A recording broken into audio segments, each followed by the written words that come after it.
fun romp through some scales that we like to play. Not so much a theory scale lesson with the good old do, re, mi, but more picking a couple of scales that we find are useful for jamming and just having fun in the backyard playing for your cats. So not so much learning scale theory and the major scale, but we're going to pick a couple scales that we find useful for having a good old time with. So let's get started. Now the thing about scales is there's way too many of them. Once you get beyond major and minor, you start to realize that there's a number of notes that counts, like pentatonic or octatonic or enneatonic or hexatonic, any number of scales that have different than 8.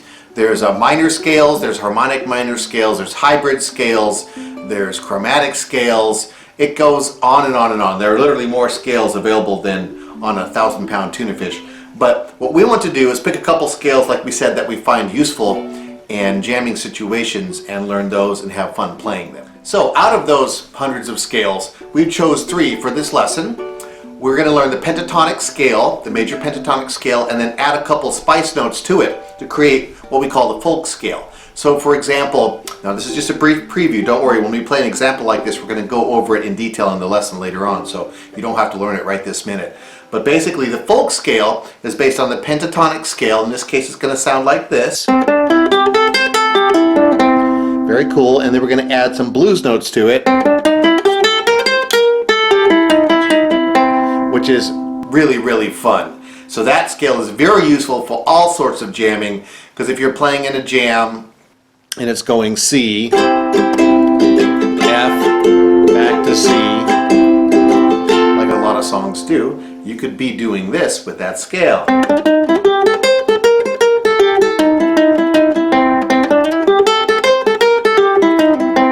Basically having a grand old time with it in the improvisatory jamming sense, rather than reciting a scale like this,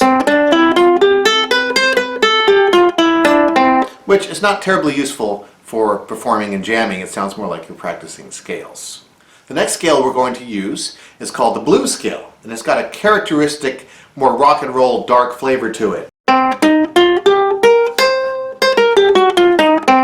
That's a really fun one, especially if you want to play along with blues-oriented songs, which is about 70% of rock and roll and a lot of pop music. And this scale will tie into a great segue for you to jam along and have a lot more fun with our lesson on strumming the blues on your ukulele. So after you're done here, be sure to pick that up so you can have some fun using this scale. Finally, we're going to play a very fun scale we call the gypsy scale. Technically, it's a harmonic minor scale with the flatted second, and that's more of a theory approach to it. We're calling it the gypsy scale because it basically has roots in Hungarian gypsy music, and you find it a lot in that style of playing. And it sounds something like this.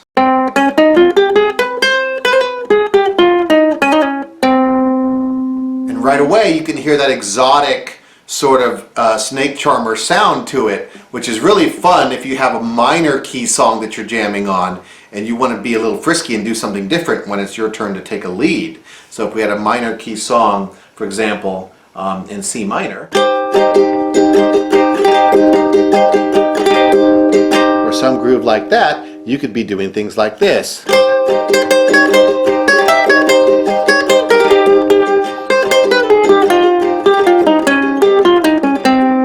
Which is really fun. Alright, let's start with just a smidgen of music theory. We know we like to avoid that whenever possible in JamAlong. But basically with the folk scale, which is our term for the pentatonic major scale with the added blues tones of the flat third and the flat seven, which you find all over the place. It's rarely analyzed in this sense, so it behooves a tiny bit of discussion. So if we play the pure pentatonic scale in the key of C, of course, it sounds like this. Back down. Now we're going to add the blues notes, which are that flat third and that flat seven, and the resulting beast sounds like this.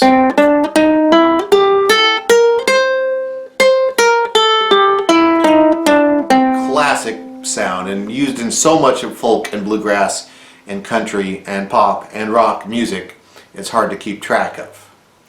Now before we go much further in actually playing the scales, let's talk just a bit about the right hand, or if you're left-handed, your left hand, the picking hand, strumming hand, and how we're going to play those single line notes without a pick. Now, if you want, at this point in the lesson, you can grab up your favorite, 1930s felt ukulele pick and go to town. But basically, we want to give you the option of playing with your fingers, so after you get done strumming, you can do all that stuff that you do with your finger strumming and still be able to play single notes. There's basically two options here. We can play alternating the thumb and index finger. And as you can see here, we're basically on a single string using both the thumb and the index over and over again. This is a great technique for playing scales because it allows us a lot of speed and fluency, and we don't have to change our hand shape. So for example, once you practice that for a while, you'd be surprised the tempos you can build up. Which is really cool, because then you apply that to scales, and we have a new kind of power when we play melodic lines. The other approach is using the tip of your index finger like it's a flat pick back and forth. Kind of odd, but let's look at that. So in this case, we take our hand and kind of ball it up a little bit. I like to support the tip of the index finger with the thumb, almost like I'm holding an invisible pick, and then I go back and forth on a single string. This style is a little less accurate, and depending on the length and quality of your nails, can be either good or bad for you. But it can be used to play scales effectively. Once again, we're literally mimicking a flat pick in this approach. In this lesson, I'm going to be using the alternating thumb and index fingers because that's what I'm used to. But remember, this lesson can be used with either of those approaches or a pick as well. That's totally up to you. Okay, let's learn our first scale, the folk scale. We're going to learn each scale in one of two ways. The first is called the open position, meaning using a lot of open or unfretted strings. Now, the good part about open scales is they are easier, and they have a nice ringing tone with the transition between open and fretted strings. You have a little more room to bounce around. The problem with open position scales is they're stuck there at the open strings, so you can't move them around. So then we're going to learn each scale in a moving position, what we call a movable shape, where you can then move it around to any key you want. Obviously that's very useful, because if your scale was in D right here, and you had, let's say, a really brief example of a position, let's say your moving scale position did this. There's my D scale, right? Well, obviously if I move it up here, same scale becomes an E scale. If I move it 1 fret higher, becomes an F scale. 2 frets higher, becomes a G scale. So you can see you have a much more powerful control of keys once you use the movable shapes. So let's look at the chart for the folk scale in C. As you can see, what happens here is we're starting with the 3rd string open, of course. And once again, if you're doing the alternating thumb and finger with the picking hand, you'll be starting with the thumb, because it's thumb, index from now on until the end of time. So basically we're going to pick open 3rd string, and then 3rd string at the 2nd fret, and then 3rd string at the 3rd fret, and then open 2nd string, and then 2nd string at the 3rd fret, open 1st string, 1st string at the 1st fret, 1st string at the 3rd fret. And that's the first position. And then there's another branch of this scale, which if you want, you can shift up, and we hit basically the 5th fret, 5th, 6th, and 7th to put kind of a bluesy top on that scale. So the whole thing played nice and slowly will sound like this.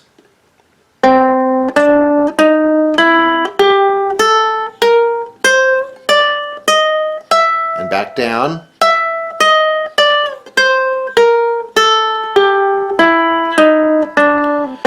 Now you can play it just fine without those top 3 notes. It'll get you through the night. But if you want to feel more sophisticated and violin-esque, what you want to do is what's called a position shift. Let's talk about that for 1 minute. When we get to the top of that folk scale, Basically, we're then going to, instead of jumping up with the remaining digits on our left hand, we're going to jump up with the pointer finger and land that at the 5th fret on that first string, and that gives us 3 fresh fingers, 1, 2, 3. When we're going back down, we reverse the process. Ring finger, middle finger, pointer finger, and then ring finger again here on the 3rd fret. Seems a bit weird at first, but later on it'll be way slicker. Okay, it's called a position shift, for those of you wanting the classical term. Okay, we're going to play this together at basically a nice medium tempo of 120 BPM, if you're taking notes. And what we're going to do through this lesson is play the scale as a scale to the backing track, and then play it sort of improvised. Now the trick here is to realize that when you're improvising on a scale, you're just basically trying to turn it into music. So this is just as an example. You don't have to copy it all. But we're going to use that example because ultimately that's what you want to be doing with these scales. So first of all, after the count of 2, let's play this scale nice and slowly together, ascending and descending in a loop. 1, 2.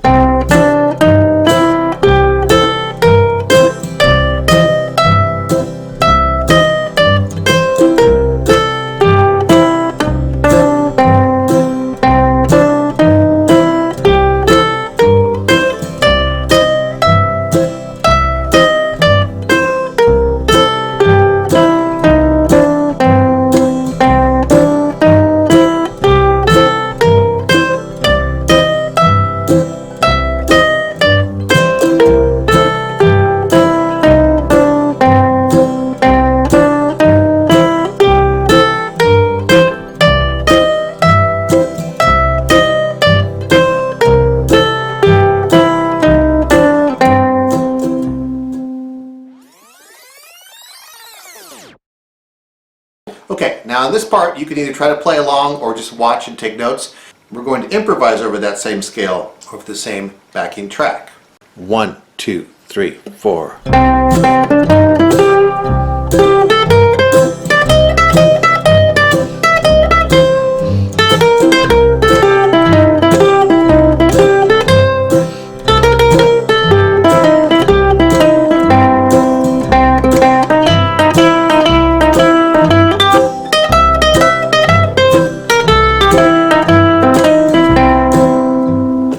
For some of you out there, that improv segment might have been bordering on mind-blowing, and that's okay, you're normal, because basically this is something no one ever talks about. You rarely hear it taught how to take a scale and that giant chasmic leap over to playing music with it. The whole point here is randomization and creating what we call the ability to noodle on that scale. So for example, if we look at some of the tools I was using in that noodling segment, they would be playing along with something, which is very key. In this case, it was the backing track, which we repeat again at the audio files under the lesson for you to play along with as much as you need. And unless you're playing along with something, it's like painting without a canvas. There's nothing to contrast your timing to see if you're being musical or not. And then of course we added lots of pauses, also known aka rests. That makes the music breathe and feel alive. And then we make sure to add long and short notes. In the music theory term, it would be quarter notes versus 16th or 32nd notes. Then we repeat notes, creating really cool riffs that circle around and sort of build tension. And finally, we made a point of skipping strings to not sound too linear. Now, disclaimer, this is not a lesson on how to improvise on the ukulele. The best way to learn improvisation, honestly, is to hook up a live video lesson with us, and we can go over and jam back and forth over and over again, because improvisation can't be written down. It's sort of like you take a butterfly and pin it to a cork board and then try to study its flight patterns. So as soon as you write down an improvised solo, like for example, if you were to transcribe that improvisation I just did, it would no longer be improvisation, it would be a transcription or a composition. So there's a very big catch-22 here in teaching improvisation. It's sort of like trying to teach you to make up something on the spot that you made up and I didn't. So it's very contradictory. So bear in mind for the rest of this lesson, when we play those noodling examples, those examples of improvisation, those are for you to just soak in and get an idea of how to start doing that. And then after you're done with the lesson, go back to the video screen and play along with those backing tracks that are for each key under the video screen. Alright, now we're going to learn our folk scale in the movable shape. So it was in the key of C.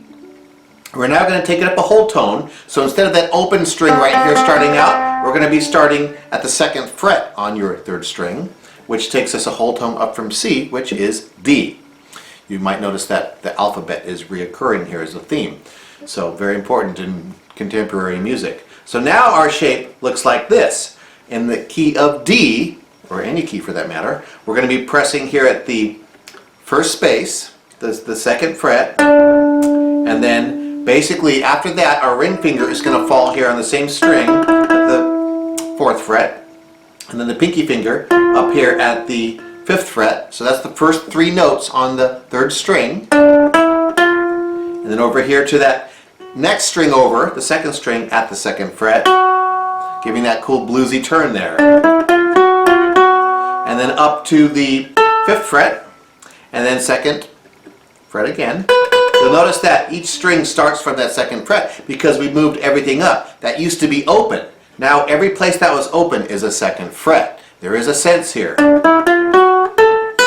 And then when we get to that 1st string, we do 2nd fret, 3rd fret, and 5th fret. Our extension now is up here at the 7th, 8th, and 9th frets, getting up in the stratosphere on your ukulele. Now you might notice why the word ukulele might mean little jumping flea, which it actually does. Okay, let's play that entire scale nice and slowly, ascending and descending, and yes, this is the part where you play along with us. 1, 2.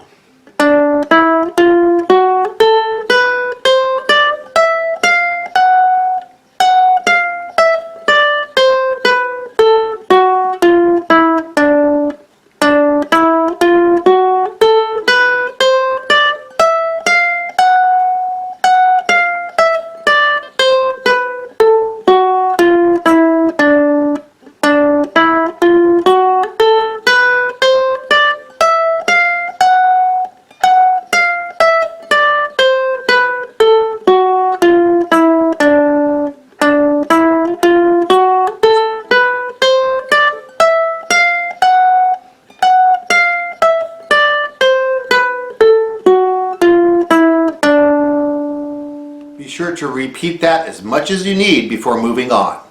Now for the noodling example. Remember, this is just for you to get ideas. You're not supposed to play along here. Ideas on how to then do this yourself along with the backing tracks provided under the video screen of the lesson in audio file form. So here's an example of how you want to start using this scale in the key of D when you're improvising at a jam session. 1, 2.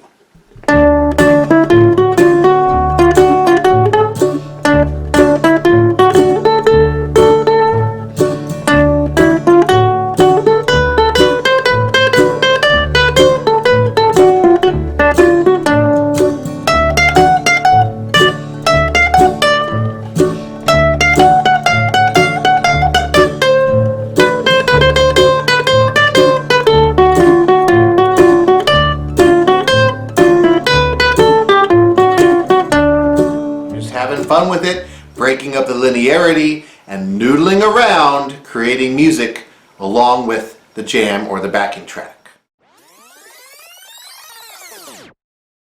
When we start with that movable shape at the 2nd fret, it's in D. If we take it up 2 more frets, we are in the key of E, which behooves us to learn because it's a very popular blues key. Now our scale position would look like this in the key of E. Very handy key. Back down.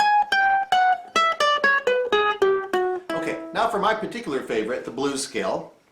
We're going to learn it first in C, and it starts like this. We're going to basically start with the open 3rd string, as before, and following my fingers and the chart, what's going to happen is we're going to be going like this, and then up to the 3rd fret on that 3rd string, and then over to the 2nd string, 1st fret, 2nd fret, 3rd fret, 3 notes in a row.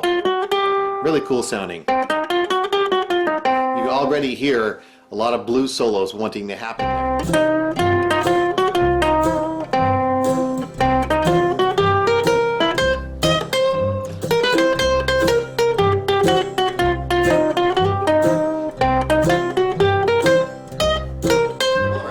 exotic and very enjoyable scale. Basically starts on the 3rd string by itself, and then 1st fret. That's called the flat second in music theory, meaning the 2nd note of the scale has been flatted. It does a very powerful thing to any scale when you do that. For example, the parent scale for this, the harmonic minor, sounds like this. Sounds like a classical piece, right? Now, watch what happens when I flat that 2nd. Here it is normally. Now with the flatted 2nd.